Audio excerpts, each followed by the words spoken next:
Vamos para o nosso livro A Gênese, capítulo 14, os fluidos. Nós estamos falando sobre a natureza e propriedade dos fluidos, e agora a partir do item número 13. E a gente tem, nesses nossos ciclos, a cada estudo a gente termina num ponto, felizmente concluindo uma determinada ideia que se desenvolve, né? Então, quando a gente começa um novo estudo, a impressão que dá é que um novo tema dentro desse capítulo começa a se desenvolver, e agora, hoje não vai ser diferente, né? Nós temos falado dos fluidos de várias formas, né? Falando sobre o fluido no que diz respeito à constituição do perispírito, sobre a constituição do nosso planeta, a afinidade que nós temos com os fluidos de determinadas características, né? Então hoje, no item número 13, nós vamos começar então uma nova ideia, falando agora sobre a manipulação desses fluidos por parte dos espíritos, de que forma que isso se dá. Obviamente que é um esclarecimento superficial que chega para nós por parte de Kardec, que é impossível nós fazermos um detalhamento para algo que para nós não existe ainda referências, a não ser que seja na ficção.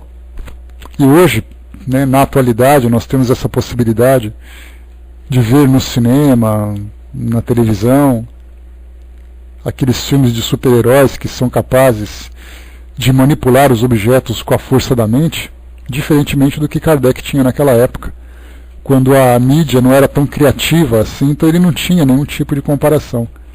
Hoje nós pegamos programas, né, como por exemplo de super-heróis como X-Men e outras personagens que passam na televisão, e a gente consegue fazer um paralelo, né, daquilo que a mídia mostra, ainda que com seus exageros, com sua ficção. Pelo menos para nós é algo que começa a alimentar a nossa imaginação. Naquela época de Kardec era impossível você falar sobre a força mental para manipular alguma coisa. E até mesmo aqui no século XX, né, a partir da década de 1930, 1940, quando a parapsicologia começou a surgir como objeto de estudo, né, organizado, isso também já trouxe para nós uma ideia do que é a força do pensamento. Então, por isso, quando Kardec apresenta essas ideias aqui para nos ajudar a entender essa manipulação, ele traz colocações assim bastante sucintas, bastante resumidas, exatamente porque não havia como alimentar mais esse tipo de assunto por falta daquelas referências então que nós comentamos. Mas nós hoje podemos ir um pouco além, podemos estimular um pouco mais a nossa imaginação e começar a acrescentar um pouco de ideias para nos ajudar nesse entendimento. Então aqui no item número 13 nós temos, né, os fluidos espirituais, que constituem um dos estados do fluido cósmico universal, são, portanto, a atmosfera dos seres espirituais, o elemento de onde tiram os materiais sobre os quais eles operam, o meio onde se passam os fenômenos especiais, perceptíveis à audição e à visão do espírito, mas que escapam aos sentidos carnais, impressionados somente pela matéria tangível. É, enfim, o meio de transmissão do pensamento, tal como o ar é o meio de transmissão do som. Ponto importante, logo no início desse parágrafo, os fluidos espirituais constituem um dos estados do fluido cósmico universal. Então pegamos aquela partícula primordial que existe em todo o universo, mudamos as suas características, né, naturalmente colocando esses fluidos numa condição mais densa, para formar esses fluidos espirituais. Mais densa para os espíritos, para nós continua sendo tão imperceptível quanto essa matéria primordial. Então, é o elemento de onde eles tiram os materiais sobre os quais eles operam. Passam os fenômenos que são perceptíveis à visão e à audição do espírito, e que para nós aqui acaba sendo completamente ignorados, né? Então, quando se fala sobre esse ambiente onde os espíritos atuam, nós falamos então dessa atmosfera, desse universo invisível, que para eles, dependendo dessa sensibilidade, da elevação que tem, esses fluidos são como se fossem gases, fumaças que nós vemos aqui no nosso ambiente, onde é possível percebê-los à volta e manipulá-los, impulsionando com o pensamento, manipulando-os, concentrando, deformando, formando. Tudo é possível. E quando se fala perceptíveis à visão e à audição do espírito, naturalmente Kardec utiliza essas duas expressões, fazendo uma comparação com aquilo que o nosso organismo percebe, mas que para eles, na verdade, são estímulos mentais, onde as ideias, onde as imagens são percebidas por essa sensibilidade que os espíritos possuem. O Zé colocou: gostaria de saber se ocorreu alguma mensagem dos espíritos e que estaria nas obras de Kardec sobre tudo isso que Kardec informa sobre os fluidos. Na verdade, Zé, aquilo que nós trouxemos do próprio Livro dos Médiuns, lá do capítulo 8, Laboratório do Mundo Invisível, São Luís ele trata desse assunto com um certo detalhe, inclusive. Claro que Kardec apresentava algumas questões específicas sobre eventos que ele estava observando, que ele estava estudando, e as respostas vieram. Então, na verdade, essas mensagens existem, né? Na própria Revista Espírita nós temos bastante coisa também, não apenas de comentário de Kardec, mas discutindo com os espíritos sobre essas questões, nas muitas entrevistas que são apresentadas, não especificamente sobre a questão dos fluidos, mas durante a entrevista, como nós já vimos aqui em outras situações, no próprio livro Céu e Inferno também, nós temos passagens, citações, comentários que tratam dessa questão dos fluidos. Então o espírito, por exemplo, que desencarnou e ele se via com uma roupa, e Kardec perguntava do que essa roupa era feita, de que forma que tal coisa aconteceu, por que ele sentia. Então, na verdade, assim, a gente vai pincelando, dando uma garimpada em todo esse material, e se fosse possível fazer um estudo apurado a respeito dos fluidos e da percepção e da manipulação desses fluidos por parte dos espíritos, nós teríamos ali uma quantidade significativa de informações. Só que são informações soltas, né? Não são informações concentradas, salvo o capítulo 8 do Livro dos Médiuns, que trata especificamente desse assunto. Tanto que o nome que a gente tem lá, né, Laboratório do Mundo Invisível, Kardec inclusive cita também essa mesma expressão, aqui no livro A Gênese, também falando sobre o laboratório, onde os espíritos atuam. Para a gente poder fazer uma comparação, teve um livro que foi publicado, chamado Militares no Além. É um livro que eu ganhei, inclusive, né, do meu amigo Orlando. Então é um livro que tem uma quantidade, tem várias psicografias de militares que viveram desde a época da República, como Marechal Deodoro, Floriano Peixoto, e dentre outros grandes militares da história do Brasil, principalmente naquela parte do início da República, final do século XIX, e essas cartas foram então publicadas, foram psicografadas por Chico Xavier. Então o que aconteceu? Pessoas ligadas a ele, interessadas nesse assunto e vendo a importância da divulgação dessas cartas, começou então a fazer uma garimpagem em todas as obras dele e começou a selecionar essas cartas assinadas por militares. Eram marechais, generais, coronéis, gente de alto escalão. Não tinha, era só gente grande, o tic-tac. Porque falava, na verdade, sobre ideias de Estado, né? Não era simplesmente um comentário. Soldado raso nós temos aqui, no próprio Kardec fazia sobre isso, né? Vários soldados que foram estudados, né? Trouxeram comentários na Revista Espírita e coisa e tal. Mas então nesse livro a ideia de formá-lo foi exatamente assim, não foram cartas psicografadas para elaborar esse livro. Foram psicografias que vieram no meio de tantas outras, mas que eles se deram ao trabalho de fazer uma pesquisa, selecionar essas cartas e montar uma coletânea. Então nesse caso dos fluidos, nós encontraremos também da mesma forma várias entrevistas e comentários e estudos que Kardec tinha, que se fizer um garimpo bem profundo, nós vamos encontrar bastante material também.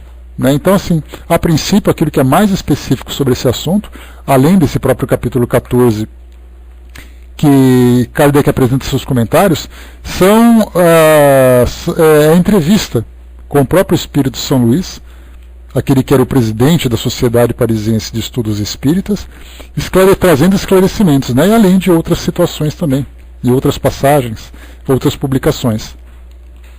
Muito bem, né? Mas quem estiver disposto a fazer essa garimpagem, está aí a coleção inteira à disposição, né? É só começar a fazer a leitura e a pesquisa.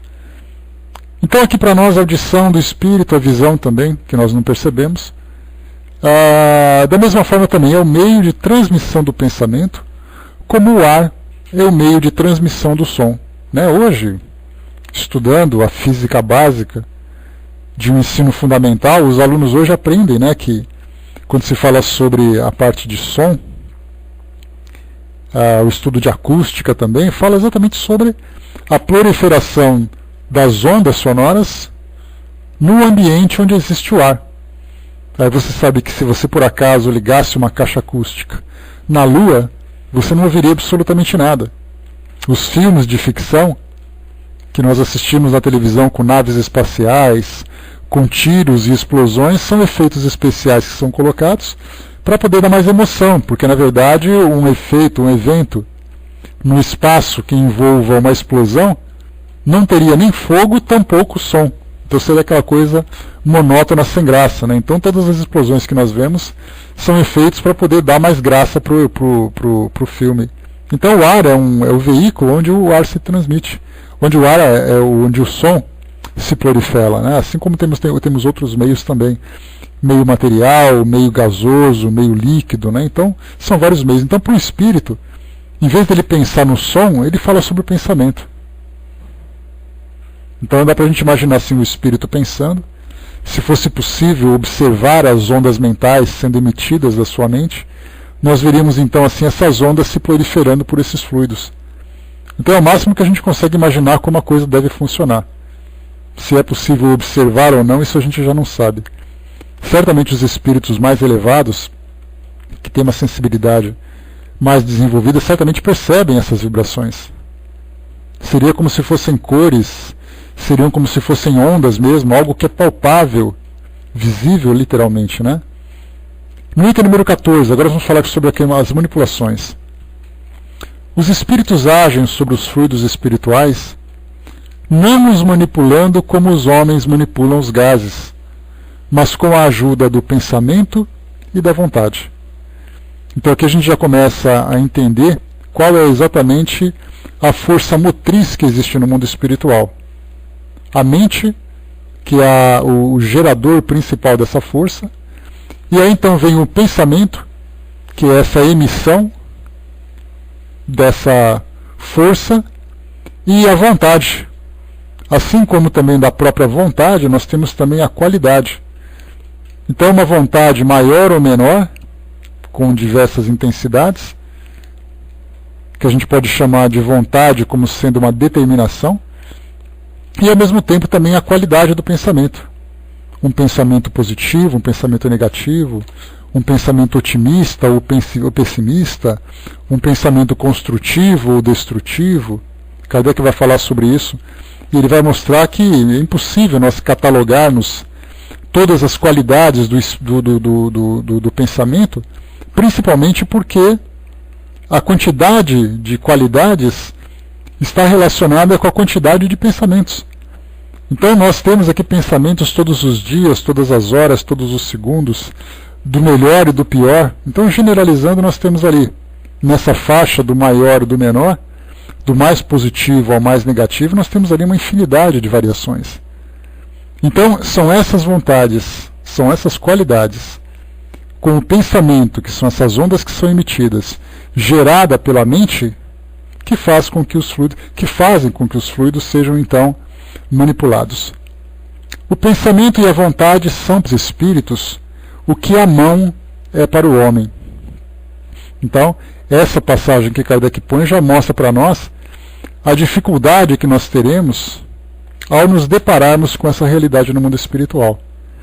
Por isso que a gente sempre coloca que existe aquelas 3 fases e que o espírito vivencia ao chegar no mundo espiritual, muitas vezes em etapas distintas, né, de uma forma progressiva, muitas vezes acontecendo ao mesmo tempo. Então o espírito chega no mundo espiritual, inicialmente ele passa por essa fase de perturbação, é aquela fase em que ele procura se orientar a respeito da sua nova realidade, né, como a gente brinca, onde estou, quem sou eu, o que aconteceu, que lugar é esse.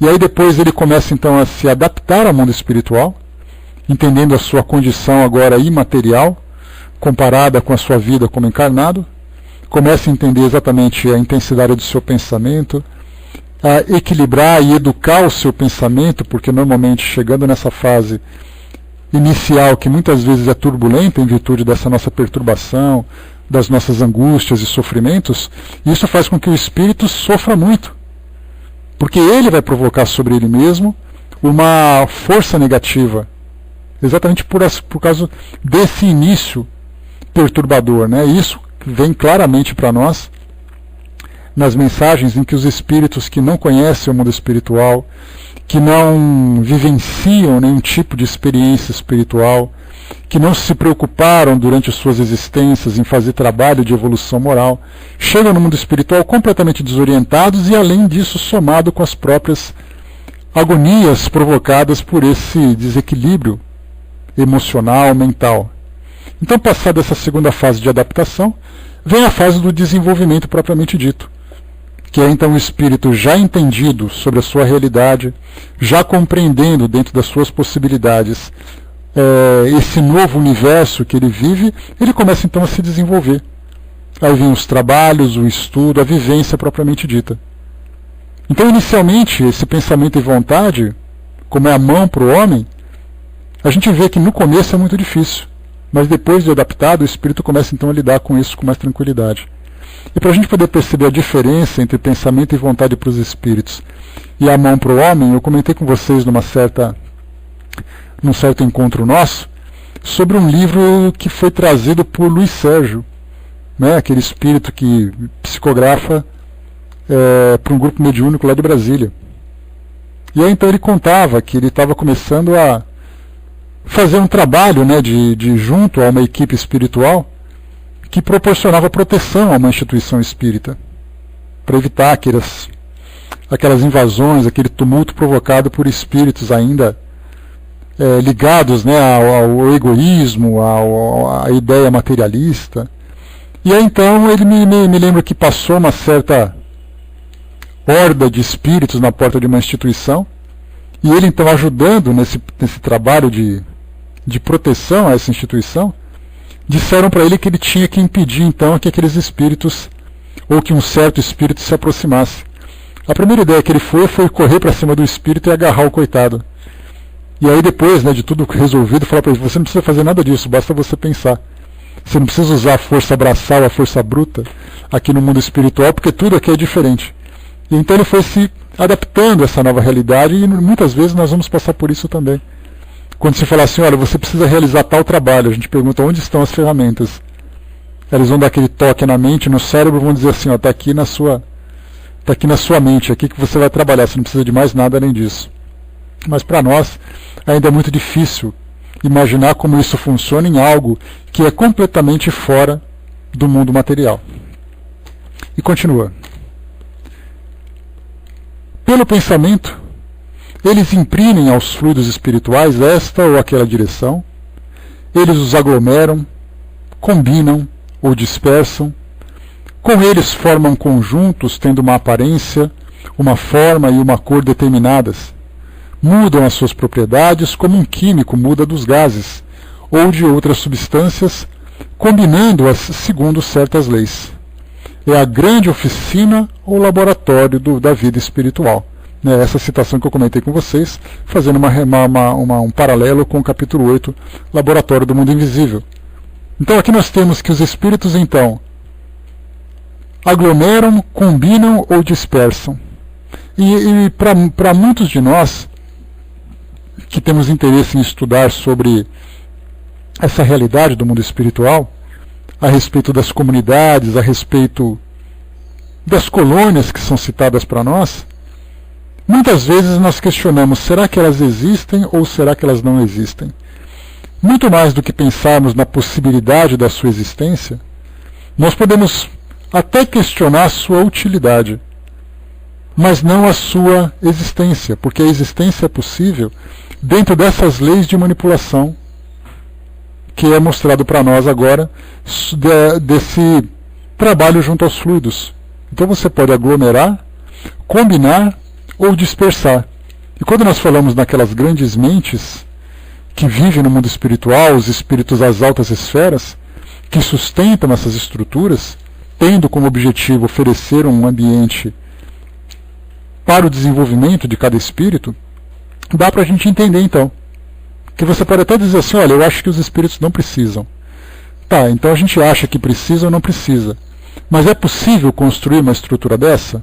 Dentro dessa ideia, uma grande oficina ou laboratório da vida espiritual? Sim, é possível. Então muitas vezes imaginamos assim, bom, o espírito é capaz de produzir uma roupa, ou um objeto que ele tem, mas ele não pode produzir uma parede, não pode produzir um telhado, não pode produzir alguma coisa com uma aparência de uma casa. Inclusive eu até postei para vocês lá no nosso grupo no Facebook aquela passagem do livro da Dona Ivone do Amaral Pereira, em que ela relata exatamente um espírito que havia desencarnado, que era ali o dono de uma pequena chácara, e ele continuava vivendo nessa chácara. Só que agora no mundo espiritual, e para ele tudo era real. Os seus animais, as suas ferramentas, a sua plantação, a infraestrutura que ele vivenciava. E aí então foi necessário fazer ali um trabalho de mudança de ideias para que ele se libertasse dessas ideias fixas para poder se desenvolver no mundo espiritual. Então tudo é possível no mundo espiritual por essa força do pensamento, objetivando naturalmente a sua utilidade. Então, ao lermos os livros de André Luiz, e também os livros de Manuel Filomeno de Miranda, que são os espíritos que geralmente trazem muitas informações a respeito dessas estruturas no mundo espiritual, sobre hospitais, sobre residências, por exemplo, né, Tic-Teco? Então, sobre residências, sobre ferramentas, sobre veículos. Então, podemos questionar, como eu falei para vocês, será que isso é necessário? Muitos acham que não precisa, outros acham que precisa. Eu acho que é absolutamente necessário, porque nós não temos condições de simplesmente deixar o nosso ambiente terreno e ir para o mundo espiritual flutuando no espaço como muitos imaginam. Então, assim, a necessidade pode ser questionada, mas não a possibilidade. Porque essa é a grande questão. Porque tendo esse trabalho de manipulação dos fluidos, os espíritos podem criar aquilo que eles quiserem. Então, ao lermos as obras de André Luiz e Manuel Filomeno de Miranda, além de outros espíritos que trazem essas descrições, nós temos que partir do princípio que sim, tudo aquilo é possível. E aí então nós vamos estudando sobre as questões de utilidade, de necessidade, de importância. Aí chegamos então à nossa conclusão. Geralmente existe uma negação imediata e taxativa. Não, isso não existe. Mas baseado em que exatamente isso não existe? Kardec foi muito moderado nas colocações dele a respeito dessas estruturas, mas nós encontramos na Revista Espírita algumas passagens interessantes que falam sobre essas estruturas. Então vemos aqui que sim, sua construção é possível baseado nessas leis. Algumas vezes, essas transformações são o resultado de uma intenção. Outras são o produto de um pensamento inconsciente. Ao espírito basta pensar em uma coisa para que ela se produza. Aqui nós já falamos sobre isso, bastante inclusive, antes de começarmos o capítulo 14, nós fizemos uma pequena introdução, reestudando, na verdade, o capítulo 8, lá do Laboratório do Mundo Invisível do Livro dos Médiuns, e nós te passamos por uma questão como essa, que o espírito muitas vezes produz algo no mundo espiritual através dessa manipulação intencionalmente, outras vezes ele o faz inconscientemente. E como nós vimos, a esmagadora maioria dos espíritos que chega no mundo espiritual acaba vivenciando essas transformações inconscientes sem se dar conta de que modo isso acontece. Como, por exemplo, o espírito que tem a sua vestimenta, que tem a sua aparência, muitas vezes sofrendo consequências que ele entende que são físicas em virtude da vida que ele tinha, trazendo ali as suas doenças, as suas deformações, as suas lesões, os seus traumas. Então ele chega no mundo espiritual sangrando, chega no mundo espiritual machucado, chega no mundo espiritual vestido, e ele não faz ideia de como isso acontece. E aqui então é o que Kardec vai explicar para nós de que forma que isso acontece. É assim, por exemplo, que um espírito se apresenta à visão de um encarnado dotado de visão espiritual com a aparência que tinha quando vivo na época em que o encarnado o conheceu, embora ele tenha vivido depois dessa época muitas outras encarnações. Ele se apresenta com as roupas, os sinais exteriores, enfermidades, cicatrizes, membros amputados, etc., que tinha então. Um decapitado se apresentará sem cabeça. Isso não quer dizer que ele tenha conservado essa aparência, claro que não. Uma vez que, como espírito, ele não é coxo, nem maneta, nem zarolho e nem decapitado. O que ocorre é que o seu pensamento, reportando-se à época em que ele era assim, seu perispírito toma instantaneamente aquela aparência, que ele deixa do mesmo modo, logo que o pensamento deixa de agir naquele sentido. Assim, se uma encarnação foi negro, e numa outra foi branco, ele se apresentará como branco ou como negro, conforme a encarnação sob a qual for evocado e a que se transporte o seu pensamento.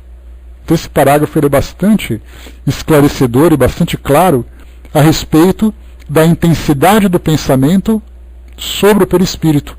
Então, normalmente, pelo fato de nós estarmos habituados a nos vermos no espelho todos os dias, a nos imaginarmos como nós somos, chegando no mundo espiritual, o pensamento que vai prevalecer é aquele pensamento mais habitual. Então nós estamos tão acostumados a nos vermos dessa forma, que no mundo espiritual nós nos transformaremos com essa mesma persona, com essa mesma aparência. E é por isso que muitas vezes nós vemos esses relatos de aparições, não materializações de espíritos, mas de aparições em que médiuns videntes percebem um espírito. E eles relatam, que quando ele desencarnou, ele estava assim com uma aparência adoecida, uma aparência mais velha, e ele, quando ele é mostrado, quando ele é visto, ele se mostra com saúde, com uma aparência mais jovial. Então, e de imediato o espírito se vê daquela mesma condição. Depois ele vai então se reequilibrando e tomando, de acordo com a, vamos dizer assim, com a saúde que ele vai adquirindo do seu pensamento, da sua forma de pensar, essa saúde também se reflete na sua aparência. Daí então aquela aparência saudável, jovial, mais bela, mais radiante, porque o espírito começa então a se ajustar a essa realidade. Mas de imediato, quando nós voltamos para o mundo espiritual, aquela mesma aparência que o espírito, vai com Deus, ligeirinho, abraço, com aquela mesma aparência que o espírito tinha, por exemplo, numa cama de hospital, quando ele vai definhando numa doença degenerativa, ou pela velhice, ou por uma outra doença que é mais grave, quando ele chega no mundo espiritual, ele chega exatamente daquela forma. Então ele sai de uma UTI de um hospital, e nós podemos imaginá-lo numa UTI no mundo espiritual, para que ele possa ir se regenerando até retomar aquele equilíbrio. Porque nós nos vemos assim. Aquele espírito que desencarna de uma forma traumática em virtude de um acidente, ele se vendo ensanguentado, fraturado, com todas aquelas lesões, ele chega no mundo espiritual mostrando aquela mesma aparência. E aí, então, em vez dele se imaginar que ele vai sendo curado no mundo espiritual, na verdade ele vai se transformando. Não é uma questão de cura, mas é uma questão de reequilíbrio, ou de cura mental, se nós assim preferirmos. Temos muitas informações a respeito, por exemplo, de suicidas. Quem fala bastante sobre isso é a própria Dona Ivone do Amaral Pereira, que relata experiências com suicidas, já que ela, tendo sido suicida reincidente, 2 encarnações ela viveu como suicida, nessa última encarnação ela tinha ali como um compromisso moral superar aquelas suas fraquezas, Então ela comentava que numa dessas suas obras, que o suicídio mais doloroso, mais traumático, que poderia ser observado no mundo espiritual era aquele em que as pessoas se jogavam na frente de um trem, porque o corpo era dilacerado, e isso refletia sobre o espírito, que ele chegava no mundo espiritual apresentando exatamente essa dilaceração. E era um tempo demorado para que ele pudesse se regenerar e retomar uma condição saudável de se desenvolver no mundo espiritual. Enquanto que outros espíritos, como foi o caso dela, por exemplo, que ela se cometeu um suicídio se lançando num lago, num rio, ela acabou se afogando e depois ela relata que no mundo espiritual ela viveu isso também. Um outro espírito também, numa das suas citações, estava na casa de uns amigos, e ali então ela percebeu a presença de um espírito, e ali esse espírito tinha cometido suicídio dando um tiro no peito. E aí, entrando em afinidade mental com esse espírito, ela de imediato começou a sentir também a falta de ar, a dor no peito. Então o espírito continuava vivenciando isso. E Kardec, quando ele fala aqui nessa passagem, importante a gente comentar, quando ele diz assim que um decapitado se apresentará sem cabeça. A gente pensa assim, mas que ideia de Kardec falar de um decapitado? É porque naquela época, no século XIX, ou final do século XVIII, a decapitação era algo muito comum na França. A gente lembra a Revolução Francesa, ali em 1789 para frente, quando a população se voltou contra a realeza, contra a nobreza, contra aqueles que eram contra a liberdade, a igualdade, a fraternidade da população. E aí, então as pessoas eram enforcadas naturalmente, até que o Dr. Alexander Guillotin criou então a nossa famosa guilhotina, que para ele, segundo o argumento que ele utilizava, era uma forma de você executar aqueles que eram criminosos de uma forma menos cruel. Então ele falava assim, as pessoas vão morrer, então vamos fazer com que isso aconteça de uma forma certa, porque se aqueles que eram decapitados com uma machadada, muitas vezes aquele que era o carrasco errava a pancada do machado. Então deixava aquele coitado agonizando ali no chão, sangrando, tendo que cortar de novo a cabeça dele e tal. Então ele fez essa máquina. E nós temos aqui alguns relatos que muitas vezes nós tínhamos 150 pessoas sendo decapitadas por dia nas praças francesas em virtude dessa revolução. Então Kardec, quando ele fazia as entrevistas com os espíritos, ele tinha também espíritos que eram decapitados. Hoje nós não encontramos isso, hoje é muito raro isso nós encontrarmos, né? Mas naquela época sim. Então quando ele fala sobre um espírito que se manifesta sem a cabeça, é porque era uma realidade daquela época. A Angelina perguntou lá em cima, participo de um momento no centro, que observamos energias, né? Alguns observam pontos luminosos, outros esferas coloridas, tem pessoas que visualizam cores variadas, mas a predominância são as cores lilás, verde e azul. Minha pergunta, são os fluidos que observamos? Esses fluidos, Angelina, eles podem se materializar através de energias. Então, por exemplo, quando nós falamos sobre, por exemplo, cromoterapia, fotografia Killian, isso faz um estudo sobre a aura, que nada mais é do que essa irradiação do nosso corpo perispiritual. E isso é um fluido. Então essas cores, segundo esses estudos da cromoterapia, como o próprio nome fala, terapia através das cores, tem o objetivo de harmonizar esse campo energético do nosso organismo e também do nosso perispírito. Então essas cores, segundo esses estudos, cada cor tem ali uma característica, tem ali um sintoma, traz para nós uma determinada traz um determinado diagnóstico.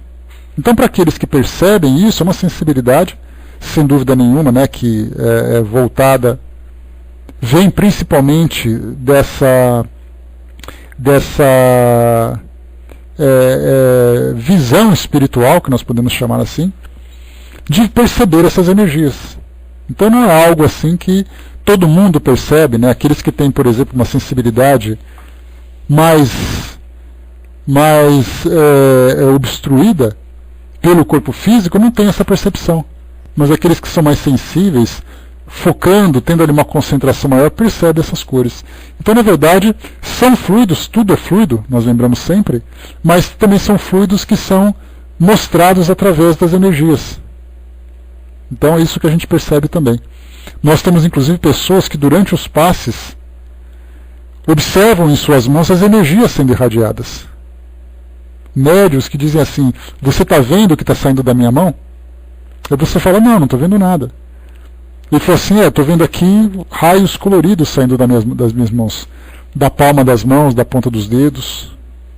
Então isso, na verdade, isso é uma percepção, uma sensibilidade que nos mostra, então, as energias que irradiam do nosso corpo. Né? Então, tem aqueles que sentem, né, Luiz? Muitas vezes as mãos ficam mais quentes, para outros parecem que as mãos ficam mais deformadas, as mãos ficam maiores, né, porque aquela carga de energia nas mãos, parece que as mãos aumentam de tamanho, ficam mais pesadas. Para outros começam a transpirar, outros percebem visualmente aquilo que irradia. Né? Então nós temos ali vários tipos de sensação, a mesma coisa acontece até mesmo com o cheiro. Pessoas que sentem um cheiro característico de um trabalho de cura, com aquele cheiro de éter, aquele cheiro de álcool durante esses trabalhos, né? Então nós temos médiuns ali com várias sensibilidades e cada um contando uma característica, né? Mostrando uma perspectiva diferente daquele mesmo trabalho. A Cindizinha colocou em cima essa repetição no momento do ato, deve ser a pior agonia, né? O céu e o inferno tem o caso de um espírito que se joga de um penhasco, ele viveu isso no plano espiritual repetidamente. Você sabe, Cindizinha, tem um filme.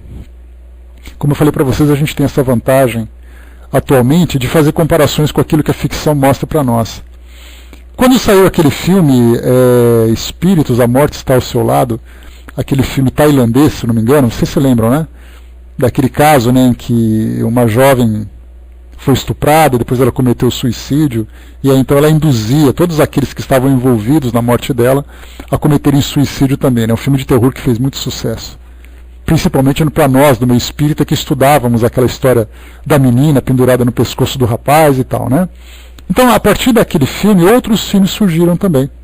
E teve um desses filmes, que eu não lembro se era tailandês ou se era coreano, que mostrava um jovem que desencarnou de um acidente de moto. Então ele estava fazendo uma curva, e aí então ele foi fazer a curva, errou e bateu a moto no poste, fez aquele barulho todo e ele acabou desencarnando. E todas as noites uma pessoa que morava ali perto ouvia esse barulho de moto. Porque na mente daquele espírito, ele mesmo recriava aquela mesma situação. Então era algo assim que não acabava. Até que teve um dia, com o desenrolar do filme, em que aquele barulho não aconteceu.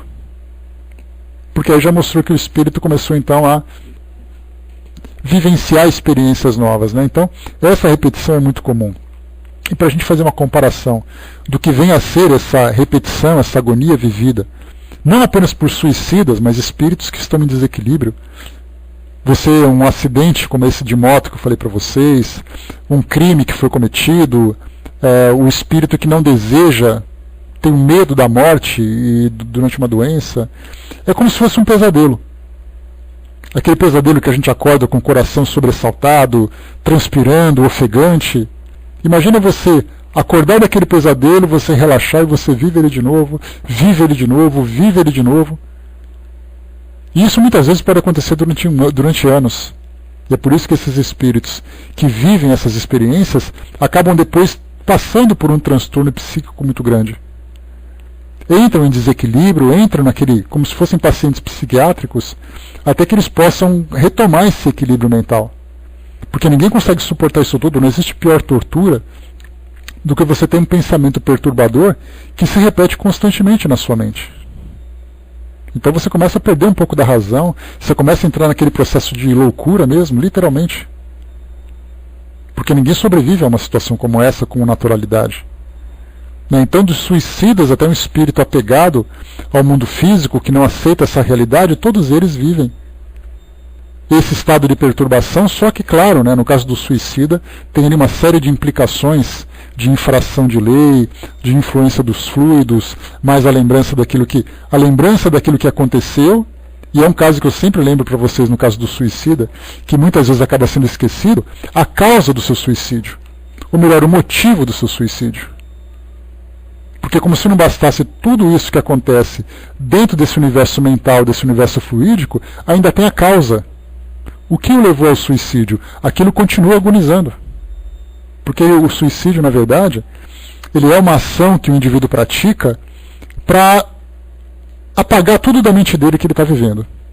Ele não quer mais pensar naquilo, ele não quer mais sofrer, só que no mundo espiritual ele continua vivo, continua lúcido E aqueles mesmos sentimentos continuam se repetindo.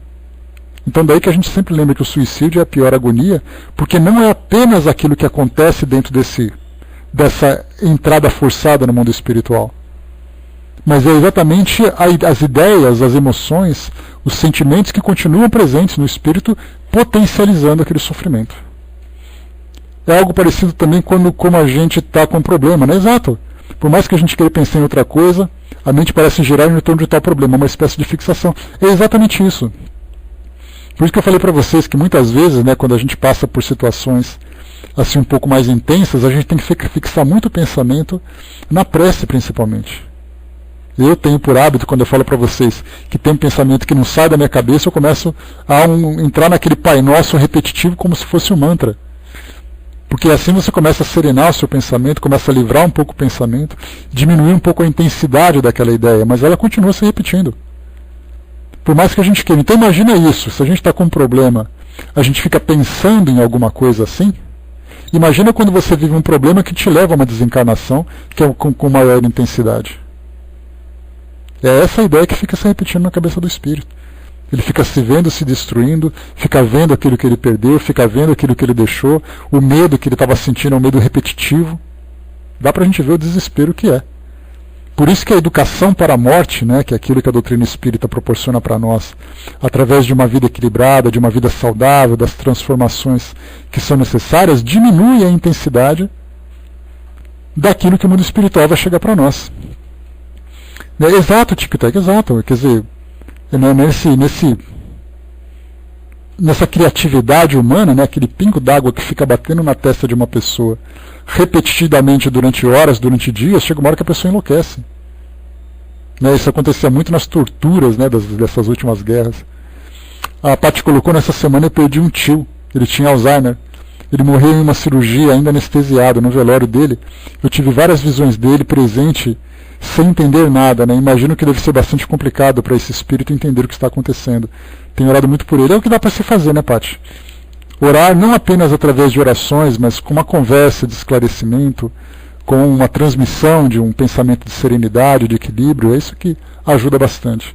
A Tu te lembrou, né, o filme Interestelar é como um pesadelo, né? Também é um universo paralelo, né, que passa dentro da mente de uma pessoa. Então, todos esses exemplos que a gente está citando aqui, dá para a gente ter uma ideia do que acontece na nossa mente, e muito mais do que isso. Não apenas aquilo que acontece na nossa mente, é aquilo que se reflete depois através dos fluidos que estão à nossa volta. É por isso que se fala muito sobre espíritos que se vê em pântanos, em cavernas, em cidades, em infernos, em céu. Tudo isso é o quê? Uma criação mental. Só que nesse caso, quando nós começamos a juntar o pensamento entrando numa mesma sintonia, aquele cenário se torna um cenário coletivo. Não é mais um universo íntimo, um universo pessoal. Kardec mesmo, a gente já lembrou desse, eu sempre cito para vocês que é um exemplo bastante claro. Aquele espírito de Castelnaudary, lá no sul da França, aquele que assassinou a família, né, o irmão e a esposa dele próprio, né, por ciúme, ficou 200 anos imaginando aquela cena de fechado dentro da sua própria casa, revivendo aquele assassinato, se vendo ensanguentado, se vendo com uma faca na mão, já que ele era açougueiro. Imagina você ficar 200 e tantos anos pensando naquilo. Você tenta descansar, você tenta dormir, você fica acordado, aquela imagem, aquela lembrança, aquelas sensações, tudo se repetindo. Então a mente produz, reflete à sua volta aquilo que você está pensando. E é por isso que ele coloca para nós aqui, Kardec põe logo no início, que isso acontece de uma forma consciente, quando o espírito, com a intenção, com um determinado objetivo, cria uma realidade, cria ali uma situação, e aqueles que inconscientemente, como é o caso que infelizmente vai acontecer com a maioria de nós nesse início, nós inconscientemente criamos uma realidade paralela. É a nossa realidade mental, a nossa realidade íntima. E isso os espíritos percebem bastante. Tem uma passagem num dos livros de André Luiz, eu não me recordo qual deles é, ele fala, não é de Manuel Filomeno de Miranda, que ele vai num ambiente onde muitos espíritos estão recolhidos, passando por esse processo de perturbação, né, nesse início, e os espíritos ficavam ali como se fossem fechados naquela posição fetal, inconscientes. Mas era uma inconsciência em que eles ficavam naquela condição de parecendo ter um pesadelo. Eu estava vendo aqui o nosso cachorrinho aqui do meu lado, ele estava dormindo. Enquanto ele dormia, ele estava chacoalhando a patinha, né? Então imagina que na cabeça dele, ele estava pensando em alguma coisa e o corpo dele mexendo enquanto ele dormia. E nesse caso, Manuel Filomeno de Miranda comenta exatamente isso. Os espíritos naquela agonia, naquelas convulsões, aquelas pequenas convulsões, e ele naquele estado de perturbação. E ele perguntava assim, mas o que acontece com o espírito? O que está acontecendo com ele? Ele falou assim, ele está vivendo a realidade dele. Então, embora ele esteja sendo assistido naquele momento, a realidade mental dele o coloca como se fosse fechado dentro de um próprio casulo. E aí ele pergunta assim, alguma coisa o diálogo gira em torno dessa ideia. Ele falava assim, mas o que será que ele está pensando exatamente? Aí aquele que era o orientador falou assim, entre em sintonia com ele. Aí ele começou então, né, a focar o pensamento na mente do espírito e começou a ler aquilo que acontecia no seu pensamento. E era algo perturbador, que o espírito já não vivia mais aquela realidade, mas que para ele ainda era uma realidade. Por isso a gente vai ver assim, então, que o que é o pensamento, a qualidade do nosso pensamento, principalmente, dentro dessa realidade que a gente vive. Lembrando, como eu comentei com vocês há pouco, falando sobre isso também, naquele livro do Carlos Bacelli chamado Escada de Jacó, onde ele descreve a guerra do Iraque, que aconteceu em 1991. Lá os espíritos, homens-bomba, soldados, em conflito, matavam uns aos outros e mesmo desencarnados eles continuavam guerreando. E uma das cenas que mais me impressionou, que eu comentei com vocês, foi exatamente aquele homem-bomba que metade do corpo dele estava... Quer dizer, ele foi simplesmente separado, né? Já que era um colete que ele usava, ficou metade do dorso para cima e da cintura para baixo. E ele se arrastando no chão com a metade do seu corpo. Ele se via daquela forma, porque era algo que tinha acabado de acontecer. Soldados carregando amigos ensanguentados, correndo pelas ruas, todos desencarnados. Então eles continuavam vivendo aquilo, que era muito traumático. A mesma coisa acontece com grandes acidentes que a gente vê, no caso do tsunami, como eu comentei com vocês lá em Sumatra, em 2004, do livro Transição Planetária. Relatos, psicografias que chegam para nós de espíritos acidentados, de acidentes aeronáuticos, de naufrágios. Dá para a gente pensar no que aconteceu no Titanic, por exemplo, do que aconteceu nas Torres Gêmeas durante aquele atentado. A gente fala do momento imediato, porque aqueles espíritos que, por merecimento, por desapego, eles são livrados daquele momento traumático inicial. Tem um relato de um acidente, uma psicografia recebida pelo Chico Xavier, de um acidente de um avião, que eu não me lembro se era da TAM, eu não me lembro que aviação que era, mas era um avião que saiu daqui do Sudeste e foi para o Nordeste. E chegando numa das cidades do Nordeste, ali na Bahia, Pernambuco, naquela região lateral ali, do leste, o avião se chocou com uma das serras que tem ali. E aí então esse espírito, que era uma mulher, ela descrevia que frações de segundos antes do avião sofrer o impacto, ela se sentia sendo retirada do avião. Isso o que significa? Que ela não vivenciou aquela pancada inicial, aquela explosão, aquele trauma que aconteceu. Até mesmo, né, tendo uma experiência pessoal, que eu já trouxe para vocês também, é o caso de um jovem, né, aquele jovem de 14 anos que ele tinha na época, andava de bicicleta na frente de casa, e aí então veio um carro e o atropelou. O pai lavava a calçada, né, ele tinha um bar, um pequeno comércio ali, estava lavando a calçada, de repente houve um barulho, olha para trás e vê o filho lançado no chão, ensanguentado, a bicicleta amassada, aquela imagem que a gente pode imaginar. E aí foi aquele desespero todo, aquela correria, o motorista transtornado porque não teve a intenção de fazer aquilo, a rua não tinha uma boa visão e tal, e depois de um certo tempo, a família frequentando o Centro Espírita Perseverança, aqui em São Paulo, começou então a receber psicografia. Na primeira psicografia veio um espírito falando sobre aquele jovem, falando para ele que ele estava bem, ele estava se recuperando, que era para a família ter paciência, que em breve ele poderia se comunicar. Aí depois de um tempo o jovem se comunicou, e a primeira coisa que ele falou foi: eu não senti o impacto, Porque antes do carro bater na bicicleta, eu já não estava mais vinculado ao meu corpo. Isso mostra para nós, então, que esse espírito, chegando no mundo espiritual, como tantas outras situações, antes desse momento derradeiro, como acontece, por exemplo, num hospital, antes de haver ali a parada cardíaca, todo aquele processo de morte acontecer, muitas vezes o corpo em estado comatoso já não tem mais o espírito vinculado. E aí então ele, desvinculado do corpo físico, chega no mundo espiritual. Chegar sim, a gente fala chegar no sentido geográfico, né? Mas na verdade ele começa então a viver essa realidade espiritual sem sofrer aquele trauma que aconteceu por último. Isso mostra que a recuperação dele se torna muito mais rápida, diferentemente do que acontece daquele que vivencia esses instantes.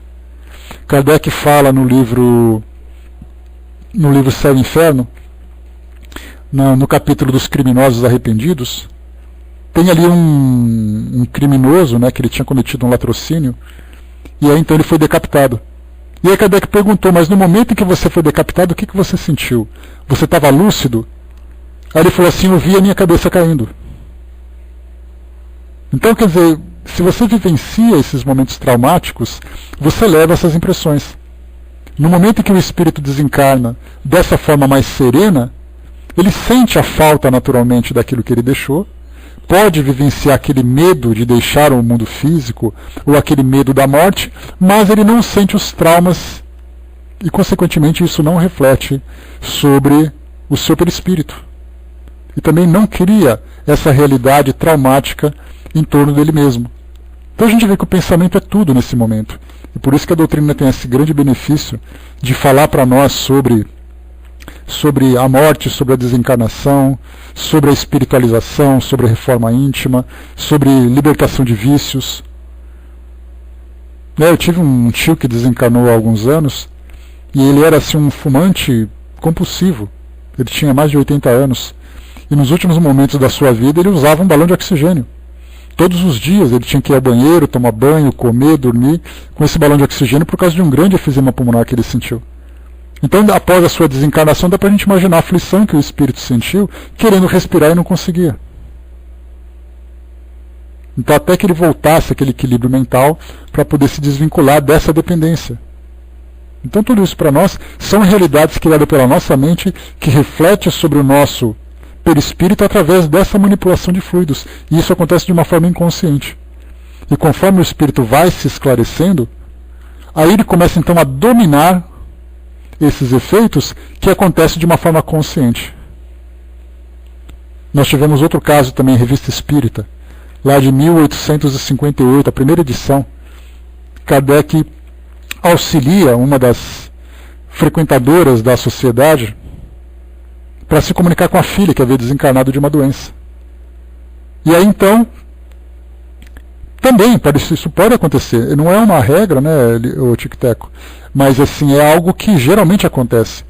Quando a gente leva um trauma e a gente não consegue se libertar desse trauma, principalmente se dentro daquela ideia de uma... que eu também não gosto de usar essa expressão, mas eu acho que ela é mais usual, né, aquele suicídio inconsciente, como André Luiz comenta, mas na verdade ali uma autodestruição que o espírito vivencia.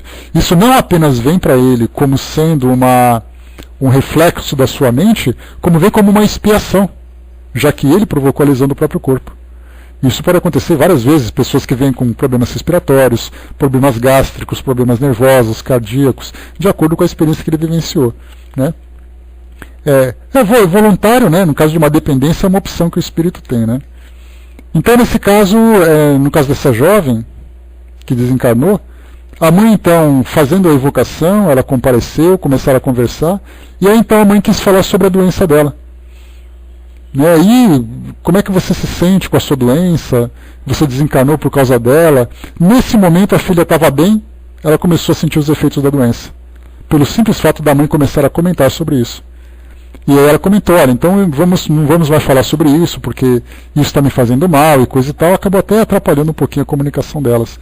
Mas a gente vê assim que a gente tenta controlar essas impressões, mas nem sempre tem sucesso. Porque às vezes a lembrança é muito mais forte, o trauma é muito mais forte do que a vontade. Mas aí, através dessa reeducação mental, reeducação emocional, Os espíritos então vão se reequilibrando no mundo espiritual, se distanciando cada vez mais desses efeitos que ele vai vivenciando. Bom dia, pessoal. O Fletcher lembrou, não sai da minha mente, né, da roda da caçamba passando em cima do meu cãozinho, né? Isso certamente é algo traumático. Dá pra gente imaginar o que acontece com a gente mesmo, né, Fletcher?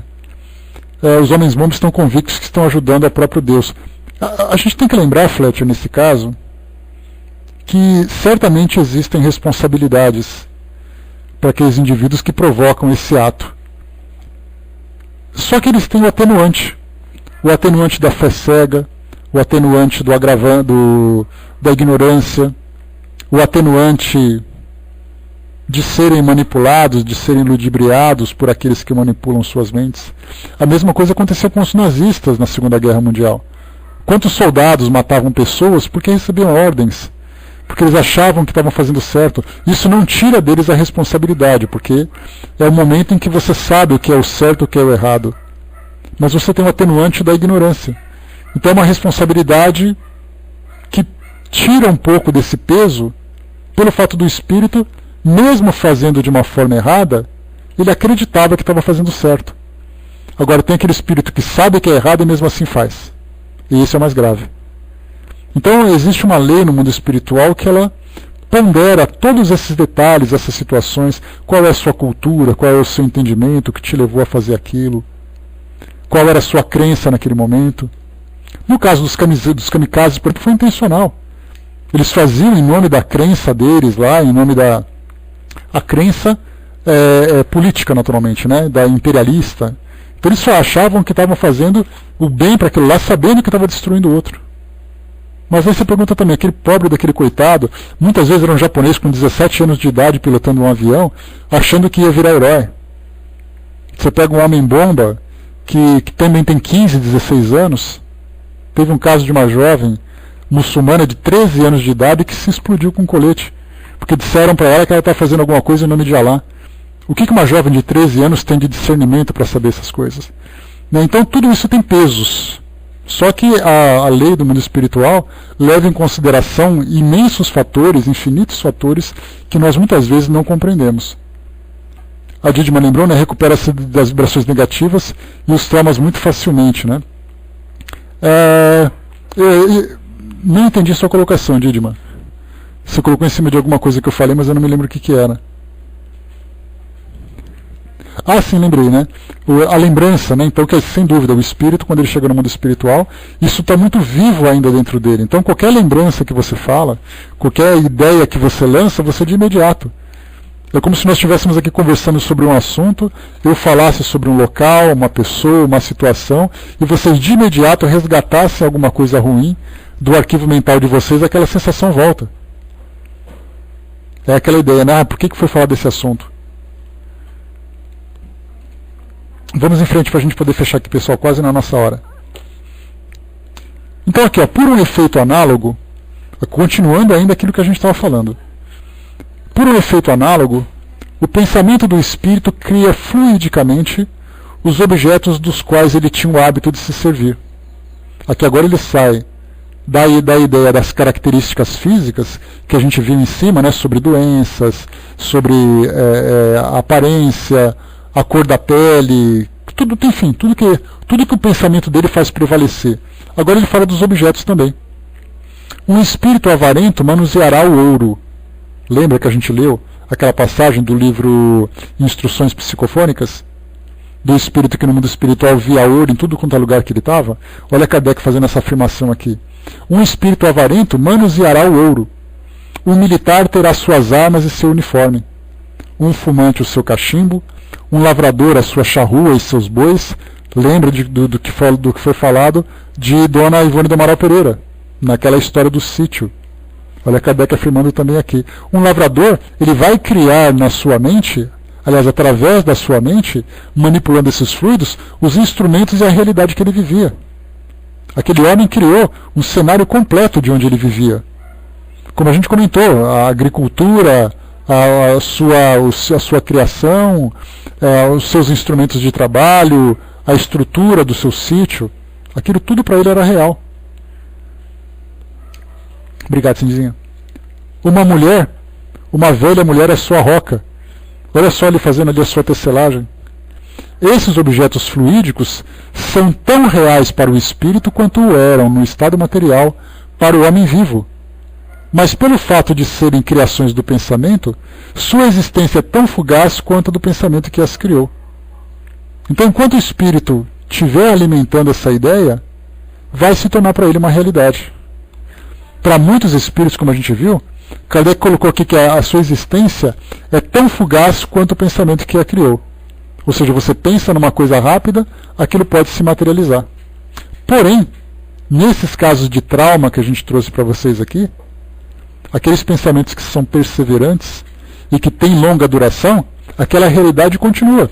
É o caso que a gente viu lá de Castelnaudary, 2 séculos e meio criando aquele mesmo cenário. Enquanto para outros é algo que acontece de uma hora para outra, tão fugaz quanto o pensamento que criou. E aqui nós temos 2 notas de rodapé de Kardec, falando sobre julho de 59, da Revista Espírita, e também no capítulo 8, Laboratório do Mundo Invisível, do Livro dos Médiuns, que trazem informações sobre isso. A ação dos espíritos sobre os fluidos espirituais tem consequências de importância direta e capital para os encarnados. Aqui a gente vai começar a falar agora sobre a influência dos espíritos sobre os encarnados. Então aqui já começa assim, a mente do espírito manipulando, impulsionando os fluidos, dando a esses fluidos determinadas características morais, características positivas, negativas, e o efeito que isso provoca sobre nós.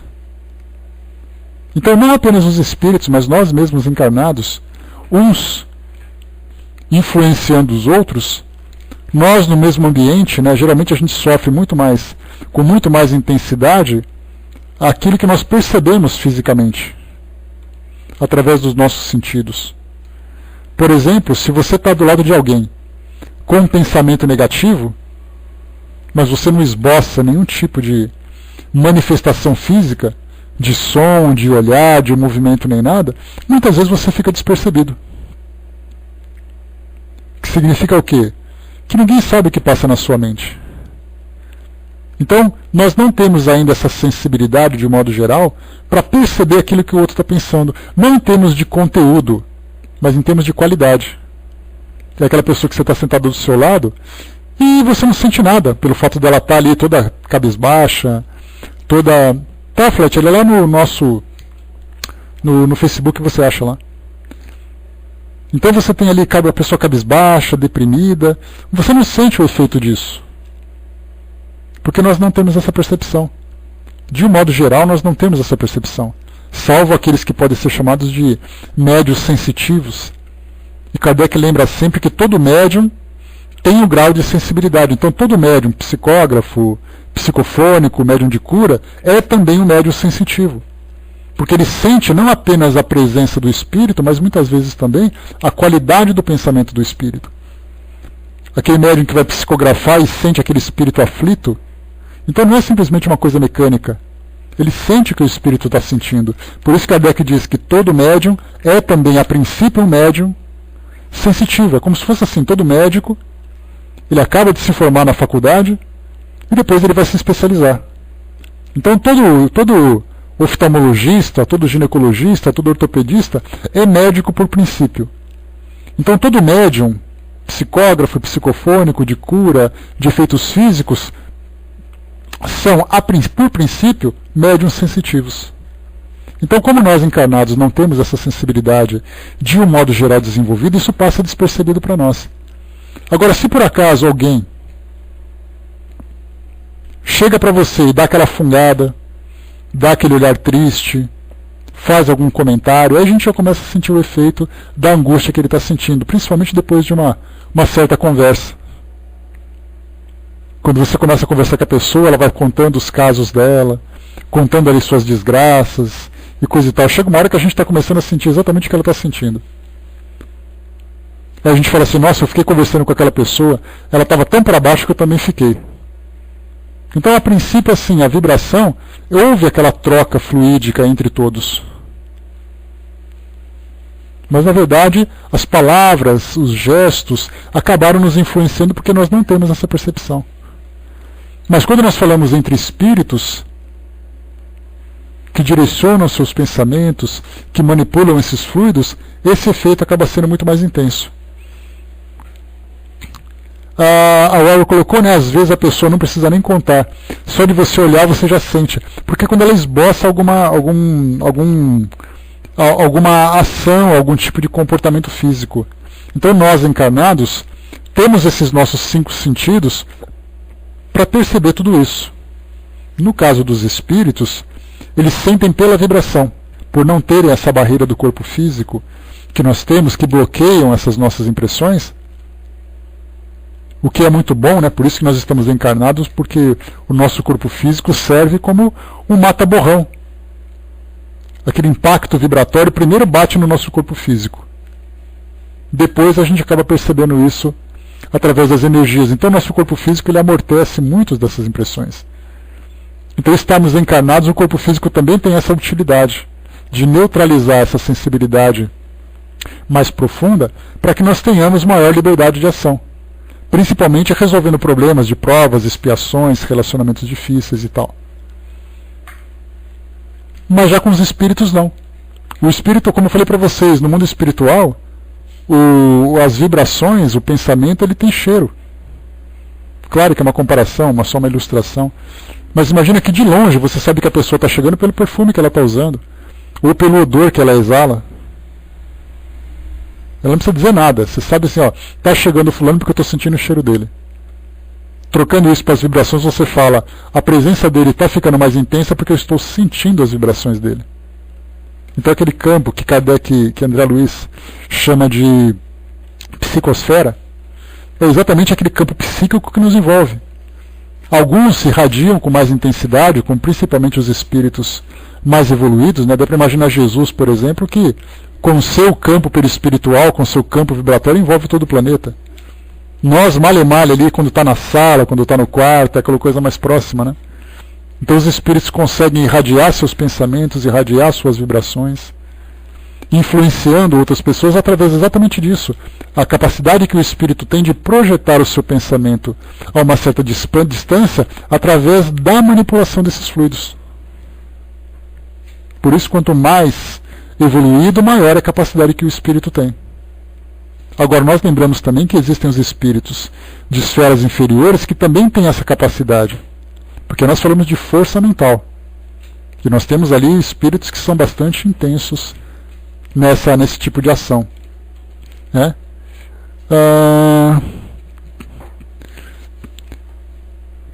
Depois de desencarnar, já sim, o Tico-Teca está frequente isso. Né, os espíritos que vêm assim dizendo assim, olha, eu já estou curado, já não estou sentindo mais isso. Não apenas de câncer, mas pessoas com deficiências físicas, pessoas que tinham ali deformidades, pessoas que sofriam de doenças degenerativas. Que a pessoa diz assim, olha, eu vim aqui dizer que já não tenho mais essa doença. Ele relata isso como uma cura. Eu fui curado no mundo espiritual. Então, para ele, essa mudança de pensamento é entendida como se fosse uma cura. Diz assim, olha só, eu não tenho mais a doença. Na verdade, não tem porque a doença desapareceu. Não tem porque o corpo físico dele já não está mais vinculado a ele. São muitos os relatos assim que falam dessas doenças. Livros de Chico Xavier, principalmente, né, que falam sobre... exato, o corpo mata-borrão, quer dizer, ficou ali traumatizado, provocou o seu efeito, que é um efeito moral, e depois o espírito se liberta, leva consigo essas impressões e depois ele vai mudando seu pensamento para poder entender aquilo como uma cura. Né? Então isso, felizmente, para muitos espíritos acontece de uma forma muito rápida. Pessoal, vamos parar por aqui então. A gente está aqui no item número 14, no número 15, está na nossa hora. Eu não quero continuar porque esse assunto aqui depois ele vai se aprofundar um pouco mais a respeito da qualidade do pensamento e também que vai entrar depois, né, a gente vai passar por essa passagem aqui e vai começar a falar exatamente sobre a influência do pensamento, fazendo uma introdução principalmente naquela parte das obsessões, das influências espirituais. Né? Então, vamos parar por aqui. Eu comecei a ler o item número 15, mas ele ainda tem bastante coisa para a gente estudar e vale a pena a gente fazer isso com calma. Então a gente vai deixar para a semana que vem, tá legal? Então o item número 15 vai ser aqui o nosso próximo item de estudos. Tá? Eu trouxe para vocês aqui várias ilustrações que eu acho que é bacana a gente sempre estudar, e não apenas ficar preso na palavra, mas é importante que essas palavras se transformem em imagens na nossa mente, para que ela fique bem registrada, bem entendida. É claro que muitas vezes a gente faz uma interpretação errada ou incompleta dessa realidade do mundo espiritual, mas dentro do possível a gente tenta entender exatamente como isso funciona. Às vezes os espíritos que nos acompanham pensam assim: as coisas não são bem dessa forma. Eles podem dizer assim: as coisas são mais intensas do que vocês estão pensando, ou as coisas não são tão intensas como vocês estão pensando. Mas de um modo geral a gente tira a essência desse ensinamento para a gente fazer essa nossa interpretação. Que isso para nós já é muita coisa. A partir do entendimento dessa realidade, o nosso trabalho já não vai ser mais de convencimento, mas vai ser mais de ajustes.